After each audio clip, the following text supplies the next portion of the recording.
Peace, peace, peace, family. How you all doing? I hope all is well with you.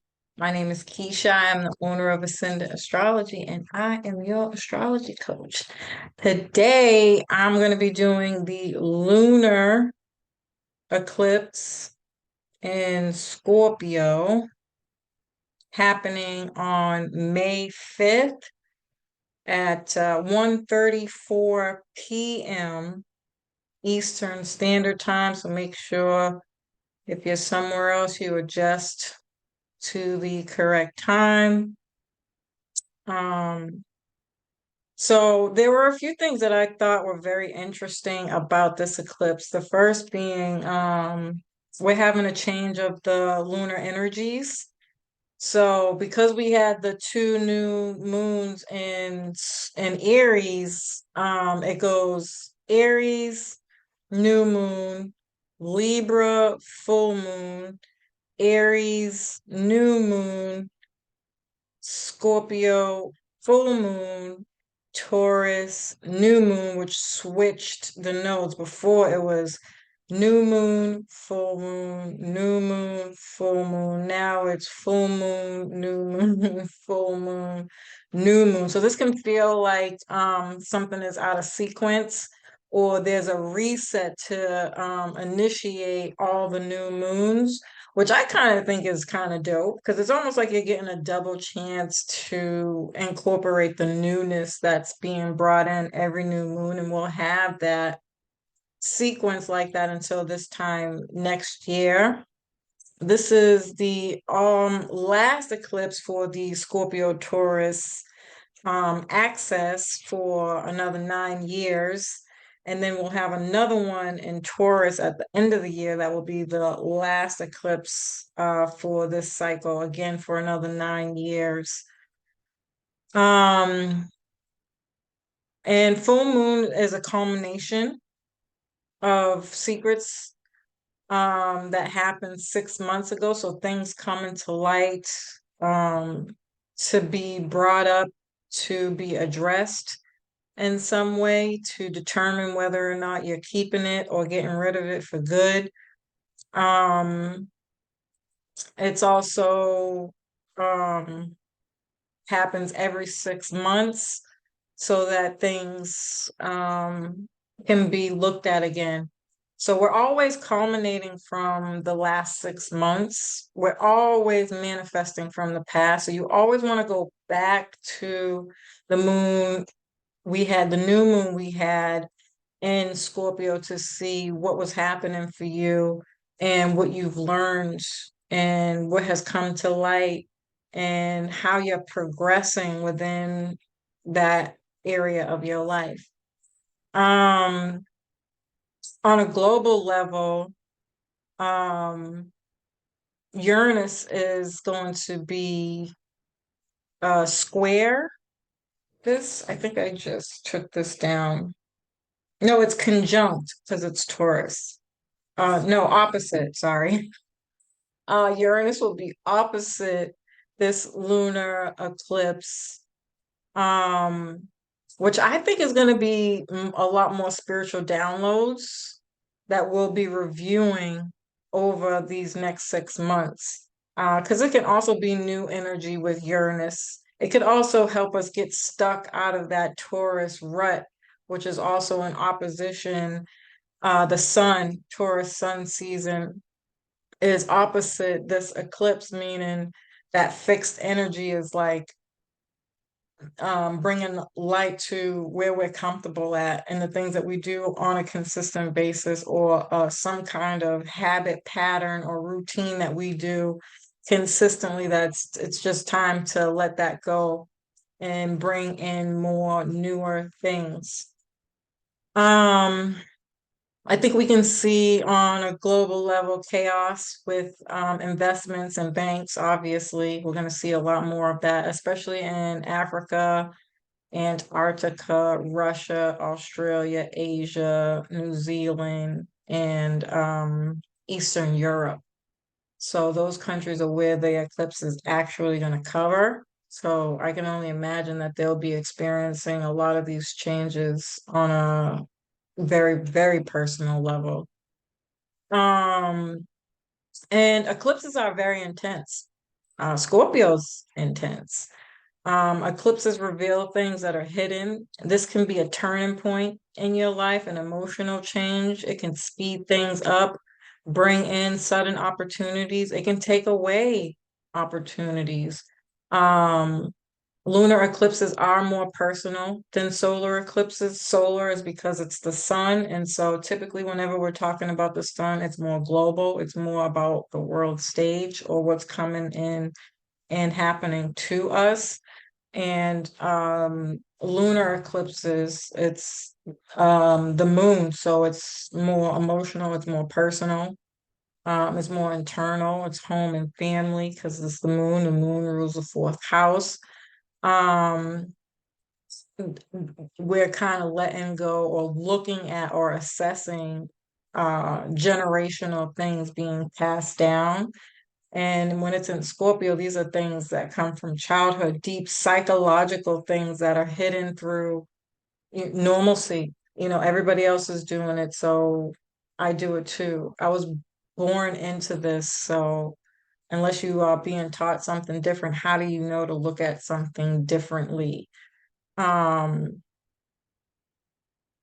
yeah, so we can feel this on an internal level. The moon is our emotional, spiritual self. Um, this could also be bringing light to your hidden talents and hidden magic, um, unconscious emotions on your fears, triggers, and your responses, your emotional responses, your intuition, and where there's an ending taking place. Scorpio rules how we merge, how we come together, and how we share energy. It's our programming and the illusion of power. I did a video on, I think I called it Story Time, and I think I did put the illusion of power in that title, on how this is playing out when it comes to the Black community, right? That's my specialty, is looking at these things from a Black perspective. And I think some of the things that we're learning and seeing and tackling, even though they're happening on very personal levels, and for everybody, it's going to be in very different ways for very different reasons. But I think essentially what we're talking about, um, overall, is letting go of these systems, right? Because Pluto will go retrograde on May 1st, which is like 4 days before this eclipse, and it's going to go retrograde back into Capricorn. And so we have to continue wrapping up that cycle. And we've already known what Capricorn has been about, is letting go of these systems that give us the illusion of power. And if you go back and listen to that video, I went into more detail, but briefly, we are waking up to certain parts of ourselves that has been conditioned or brainwashing, um so that it's like we know, right? Because we're always having these conversations, right? But then we're distracted by having to have a job and not understanding how to build wealth in order to get out of that cycle. That's what we're breaking free from and waking up to, right? Is that enlightenment. Like, now I don't just get a job, now I get a job with the intention to get out of that cycle, right? On a deeper level. That's what we're talking about here, so that we as Black people can start to tackle a lot of our own issues and our own agendas for us. I do also think that we have to stop talking about white people in such a way where it's demonic or devilish or devious. Even if it is, we're not doing it for them. This is for the purpose of healing. And if you really step back and look at it, we're talking about Pluto, and the ancient ruler of Scorpio is Mars, which is all about war and the understanding of war.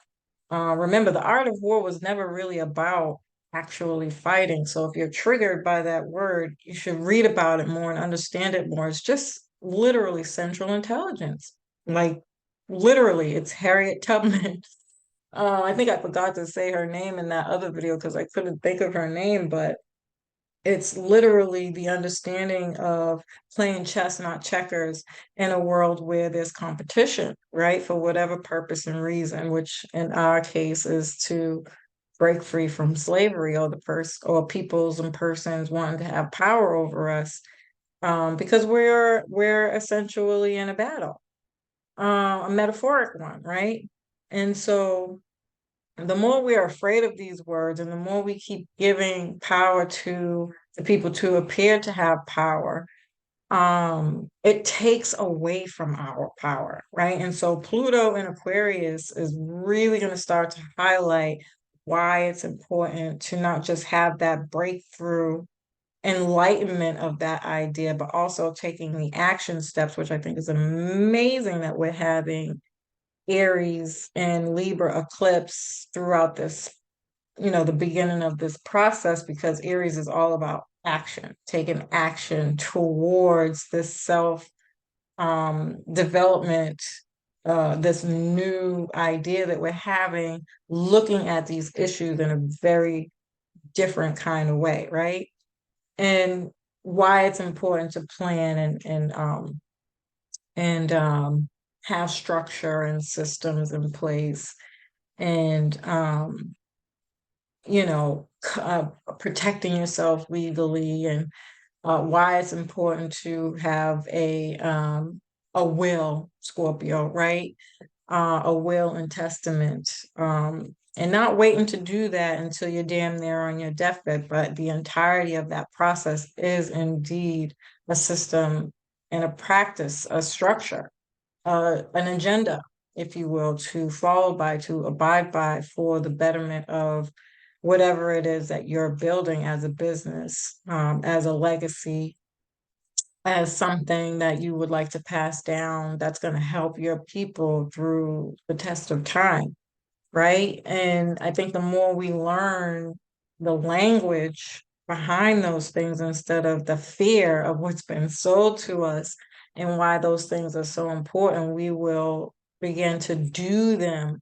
Aries actually take action steps towards protecting what is ours and what we need to do for our community to um, grow and evolve out of this illusion of power and stop giving our power away, right? Um, and that's just a short piece of it, right? But I think you get the picture here. Um, but I think we're going to see a lot more people who are already in positions to do so, starting their own media as a Black company, starting their own um, programs for the betterment of Black people, um, dealing with the justice system, etc. I'm already seeing a lot of it being done in the places and spaces where I follow. And so now it's going to be about building with them, funding them, and getting more involved with what they're doing. And as we heal and break free from that cloak of seeing that the vision or lack thereof, or even better yet, we step into the Phoenix rising where now we're seeing the bigger picture of things, then we start to buy into the places and spaces that are going to help people who look like you. Right? And so I think that's what's happening on a deeper level. We won't see it until the Pluto and Aquarius transit ends. We'll start to see more of that developing, but essentially, I think that's what this is really all about. And so again, it rules our programming, the illusion of power, um, the power that we're giving away, our beliefs, because it's normal, it's comfortable, we did it all our life. It's time to start working with your children in a way where they learn something or the truth as soon as they come out. So you got to have that system and structure also, again, in your home. The moon, fourth house rules your home, your body, making sure you're taking care of your health, as well as your home, your family, um, you know, and whatever deem as a family structure and system that says, hey, no, this is who you are, and not letting the school do that. Even buying into that and more schools homeschooling where they can learn the truth and things of that nature. So with all this Taurus energy, Taurus is about savings, budgeting. We're going to begin to see again why those things are so important. Right now, the culture that we live in, we're not being taught that those things are being important. And I think we're going to see a great transformation over time with why it's so important to do that and build wealth, enough wealth so that you don't have to go back to work. You can spend more time with your family in whatever way you see fit. Um, but this also goes back to what I was talking about earlier with the switch of the lunar nodes, having that for a whole year, is that again, we're seeing a lot more things that are leaving. Um, and then the new moons are going to show us what's coming in to help us develop a new philosophy, foundation, and opportunities, which I think is for the people who are ready and here for it. The blessings with Jupiter about to move into Taurus on the 16th of May. If you haven't gone back to watch my video, go check it out. But really, um, I think the blessings and people who gonna be, I think you're gonna hear a lot more of like first time millionaires in the family, first to own a business or things of that nature. I think we're gonna see a lot more of that. People saying that and expressing that and wealth coming in. And again, people understanding and appreciating the reasons why um, it's important, not for the same reasons, that we see in this culture. I have to say that even though I know we know that, but it's important to know that wealth is not about having money to show off and have cars and um, do expensive things and, things of that nature. Wealth is more so about how do we fund our agenda to get us up and out of this nonsense, this cycle that we've been in for a really, really, really, really long time. People are going to start to ask the hard questions like, why are Black people still struggling after all this time if we quote unquote have all this power? Like, what's the real issue here? And we're going to start to begin to see that it's us because we're buying into the system. We're sending them to their schools. We're sending, you know what I mean? We're working at their jobs. We're building up their institutions and their agendas. And again, this is not about being negative. Everybody's going to have a business to fund their family and their agenda for their people. We need to start doing the same. Right. And so, you know, there's a lot of work that needs to be done there. And so this is a great time to do some introspection, self-reflection about your own life and whether you want those things or not. This isn't going to be for everybody, that specific perspective. Not all people really give a damn. But for the people who do, those opportunities are there and available for you to build off of.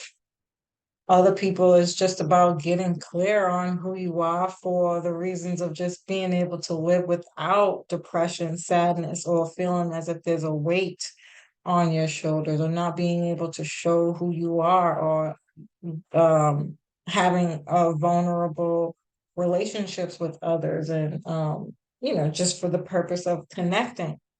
Um, yeah. So this eclipse is also going to be connected to Uranus. I think I talked about that, meaning there can be some shocking events and surprises. And I'll do smaller videos on the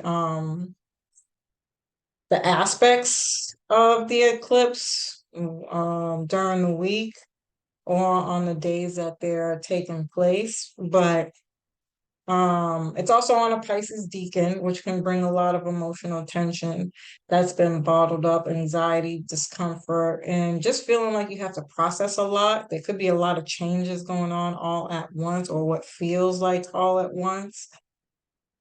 Um, there could be a lot of grieving, crying. That victim mentality could get kind of riled up, like crying over spilt milk, or being asked to make big changes, or you'll be forced to do it. Having this like why me attitude, breakdowns, breakthroughs, and breakups. Um, that's really going to make us sit down and again think back to the past about, you know, what are you getting out of your relationships? Is there any reciprocation? Are you the one who's giving all the time and not getting anything back? That can be something that's super highlighted here, is the imbalance in your relationships. Maybe you're the giver and you don't get back nearly as much as you give. You got to cut that out. Maybe you're the taker and you're not giving enough, and you're going to have that realization. You have to, give a little bit more. Everybody's going to be at different places with this, but because Mercury is retrograde, it can bring things that we had suspicions about, but unsure of, that are now the truth is gonna come out. This can highlight our emotional needs not being in alignment with them. And again, this can be about anything, your job, how much you're getting paid at your job, um, your children, um, your family, where in your life does there seem to be a lack of reciprocation, or you're not giving enough? Um,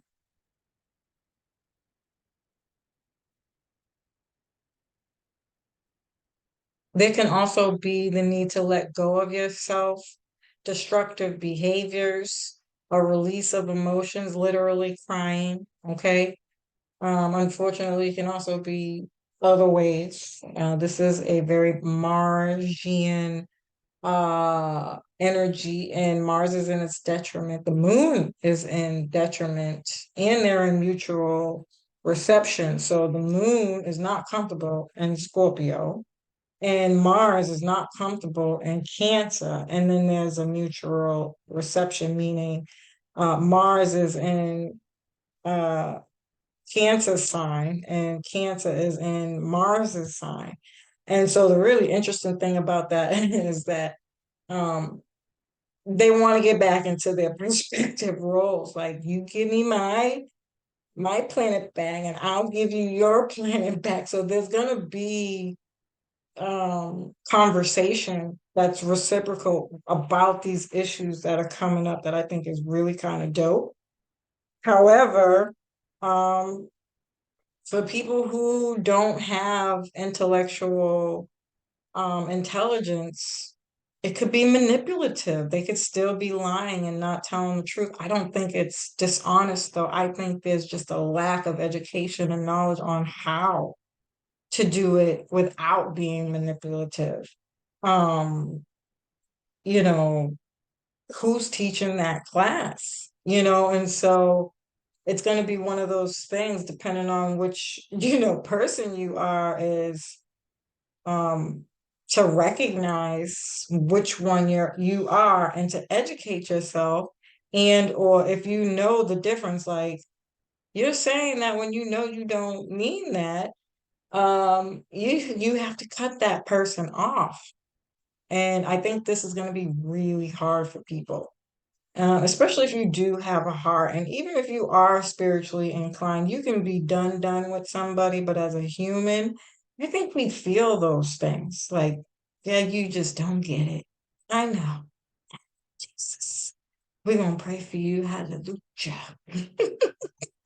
And even though you can be a stand-up person and say all the things to make it not an argument, I still think that that breakup is still hurtful and just as bothersome as it's going to hurt the other person because they're having a realization that, damn, she's on to me, but I don't know any better. How the hell do you emotionally express that? And you're having the feeling of, I know this person really needs help, but there's not much that you can do unless this person is willing to go and learn and educate themselves. And then there's the question of, well, will you wait for me? Absolutely not. That is not your responsibility to wait for somebody unless you feel like you have the uh fortuitiveness to do it. Then go for it. Absolutely. Why not? Everybody's going to be different. But in a healthy sense, it it's God might have something else for you. It's a lunar eclipse. If you've been doing the work and you're on the right path, things like that can bring you down. And so typically it's not reciprocal for you to wait for somebody. Um, Again, everybody's karma is different. So maybe for some people that might work out, but generally, God's going to have somebody else waiting for you, and then it's going to come back to you as a test when they bring somebody who's ready, willing, and able to give you all the things that you're looking for in a relationship. Who do you choose? And so things like that can come in to kind of rattle your cage to keep the balance. Um, and hold people responsible for the things that you've manifested and asked for in those darker quiet times. So it's going to be very interesting and different for everybody, but yeah. um we can also heal psychological issues and fears. We can become obsessed with the cost of living and take to the streets because of it. I really hope we're over the point of protesting on the streets. Um, but we'll see. We can also see things around shared karma coming up, and patience, desire, and stability can be themes that we have to hold on to while this karma is being played out. It's one of those things where it's like trust the process and know that when it's ready, it'll come. Your desires will be met, and because your patience, you become stable. You get stable in something, in a skill and an understanding, learning how to listen, um, holding space for others. That could look like all different kinds of ways, but I think you get the point.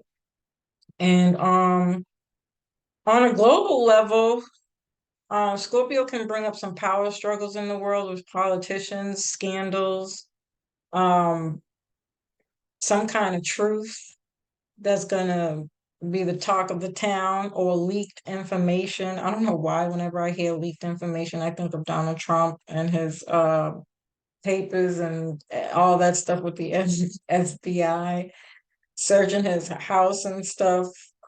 We can see more stuff on that.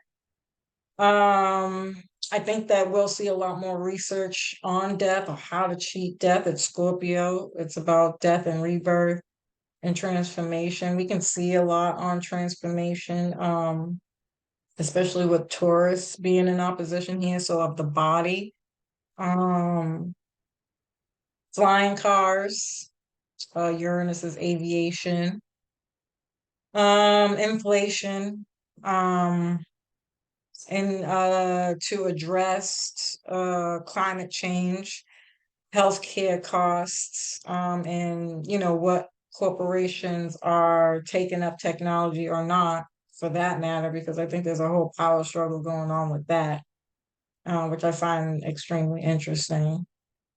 Um, I think we could see a cancellation of student loans. I think that's me being like, I'd really like to see that, but I will see. I'm not gonna sell myself short. That's what I want. And I think we could see it. And space travel. And I feel like I said pollution is the same thing as climate change. So those are a lot of things that we could see them fighting about. Oh yeah, and the abortion stuff, right? Because Scorpio rules the feminine organs. And so we can see more stuff coming up about that too, which I think is extremely interesting. I don't know why they're doing that. Or more stuff around borders and different states doing different things. I heard Georgia and go back to my other video. I broke all that stuff down, the last story time video. I think I called it the original sins of slavery. And I kind of went back. I might be doing another one using that same outline, but not talking about that, just talking about Pluto and Aquarius from an evolutionary astrology perspective, which I thought was very interesting too. So y'all know I'll be here. I'm doing what I do. I love and appreciate y'all. Please like, share, subscribe if you haven't. Hit that notifications bell. And yeah, man, I hope you find this information helpful. Peace.